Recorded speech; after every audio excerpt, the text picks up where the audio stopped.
টাকা একটা দেশি মুরগি কিনে খেতে আমি আজও পারিনি। আমি এই জাতির কাছে আমার প্রশ্ন। শিক্ষাই জাতির মেরুদণ্ড, আর আপনি হচ্ছেন জাতির কলঙ্ক। যেই শিক্ষক জাতির সামনে দাঁড়িয়ে এইভাবে দেধারসি মিথ্যা কথা বলতে পারে, একজন শিক্ষক সে 20 বছর ধরে তার সন্তানদেরকে মুরগির মাংস খাওয়াইতে পারে না, এটা হাস্যকর ছাড়া আর কিছু না।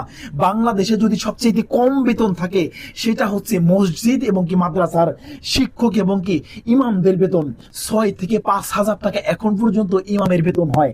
তাদের কোনো যদি কমপ্লেন না থাকে, আপনারা একজন বেসিক 11,000, তারপরে সবকিছু মিলিয়ে 30 থেকে 35,000 টাকা স্যালারি পাওয়ার পরেও আপনাদের যদি এত অভিযোগ থাকে, এখন রাতের কয়টা বাজে জানেন?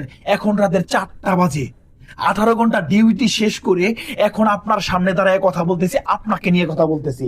ঠিক আছে, আমার বেসিক স্যালারি মাত্র 30,000 টাকা।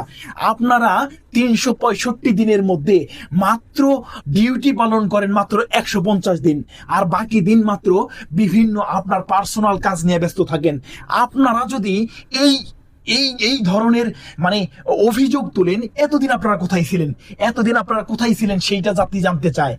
আর আজকে দেশের এই সংকটময় অবস্থায় আপনাদের বিবেক খুলে গেছে, আপনাদের বেতন কম হয়ে গেছে, আপনারা না খেয়ে মরে যেতেছেন। একজন টুকাইও মাসে 2 দিন করে মুরগির মাংস খায়, আর আপনি একজন প্রাথমিক শিক্ষিকা হয়ে, প্রাথমিক বিদ্যালয়ের শিক্ষিকা হয়ে আপনি 20 বছরে আপনার সন্তানদেরকে মুরগির মাংস খাওয়াইতে পারেন না। এর চাইতে দুর্ভাগা, এর চাইতে গরিব বাংলাদেশে একজন মানুষও নাই।